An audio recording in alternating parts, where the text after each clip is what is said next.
Elle a tout perdu en une nuit. Son mari. Son bébé. Qu'est-ce qui se passe quand une mère se réveille et découvre que son propre enfant a été vendu? Prépare-toi pour une histoire où la douleur, le mensonge et le destin se croisent. Histoire Espoir by Mariam. Bienvenue dans le berceau du mensonge. Épisode 1. Partie 1, le dernier regard. Miranda était l'une de ces femmes dont la douceur semblait apaiser même les tempêtes. Mariée à Emeka depuis 2 ans, leur amour était pur, simple, puissant. Ce soir-là, la lune était haute dans le ciel, mais leur cœur était encore plus haut. Miranda était enceinte de 9 mois, et chaque contraction qui secouait son ventre leur rappelait que leur fils allait enfin venir au monde. Emeka conduisait vite. Mais pas par imprudence, c'était la panique d'un futur père.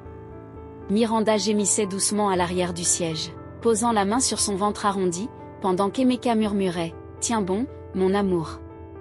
On y est presque. Tu vas me donner un champion ce soir ?» Elle avait souri. Un de ces sourires qui restent gravés dans l'âme. Promis.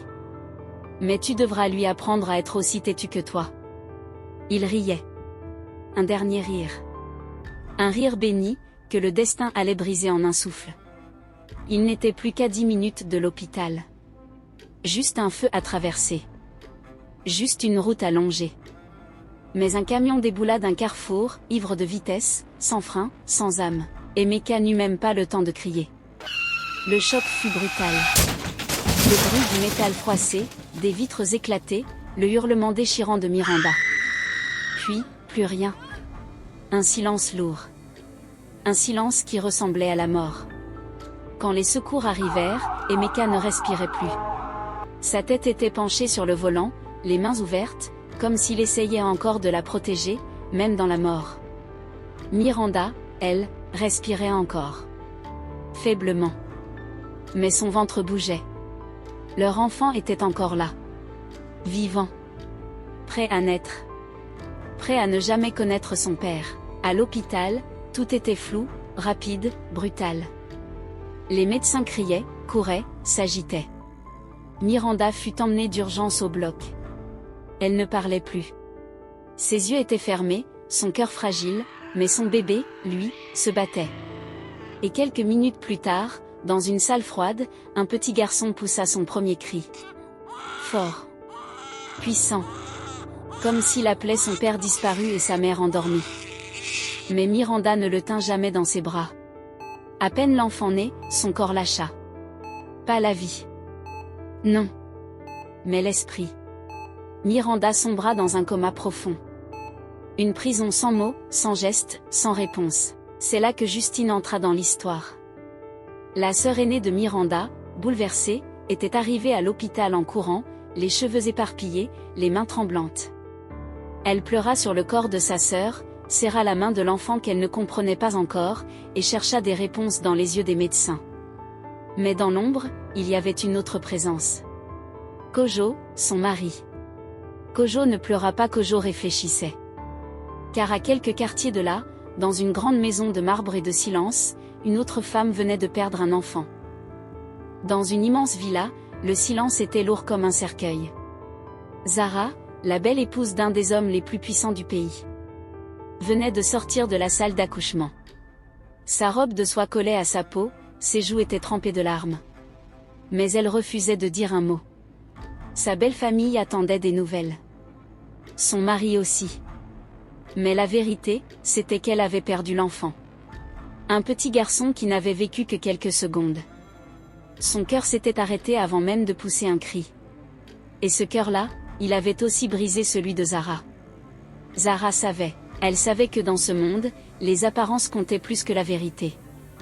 Elle savait que si son mari, Kayan Adewale, découvrait qu'elle avait échoué à donner un héritier, ce serait la fin de tout. Son mariage, sa sécurité, sa position. Elle savait que sa belle-mère, qu'il appelait déjà la stérile, allait la chasser comme un chien malade. Alors, dans un moment de panique et de peur, elle fit quelque chose d'impensable. Elle appela un homme qu'on appelle quand on ne veut pas que la vérité sorte. Le docteur Benson. Un médecin discret, richement payé pour faire disparaître les cris et les larmes. Zara, le regard fixe, glacé, trouve-moi un nouveau-né. Un garçon. Aujourd'hui. Et il doit être en parfaite santé. Dr Benson, choqué, Madame, vous voulez que je vole un enfant? Zara, répond durement, tu veux rester médecin, non? Alors fais ce que je dis. Tu seras payé. Très bien payé. Pendant ce temps, à l'hôpital où Miranda était toujours plongée dans le coma, Dr Benson arrivait discrètement. Il avait entendu parler de l'accident. Il avait vu les rapports. Une femme, jeune, dans le coma. Le père, décédé. L'enfant? Parfaitement sain. Pas de famille immédiate sauf une sœur et son mari. Il demanda à parler à Justine et Kojo, en privé.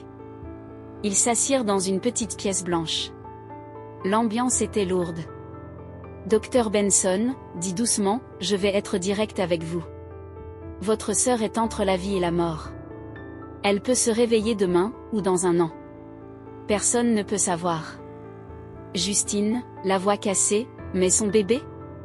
Il est vivant. Il est en bonne santé, n'est-ce pas? Dr Benson répond, oui. Mais, il y a une option. Une opportunité. Une femme très riche cherche un enfant. Elle vient de subir un drame. Elle veut adopter discrètement. Et elle est prête à payer une somme importante. Une somme qui pourrait changer votre vie. Le silence. Justine fixa le médecin, choqué, le cœur battant. Vous voulez qu'on vende l'enfant de ma sœur? Kojo parle calmement, mais froid. Réfléchis, Justine.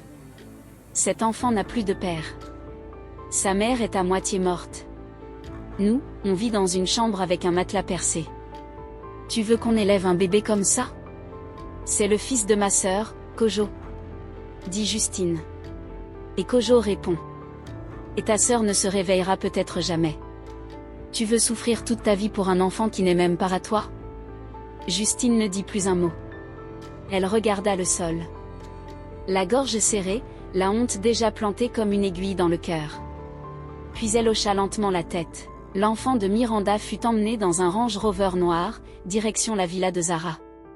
Et cette nuit-là, l'échange fut fait. Et au petit matin, Justine entra dans la chambre de sa sœur endormie.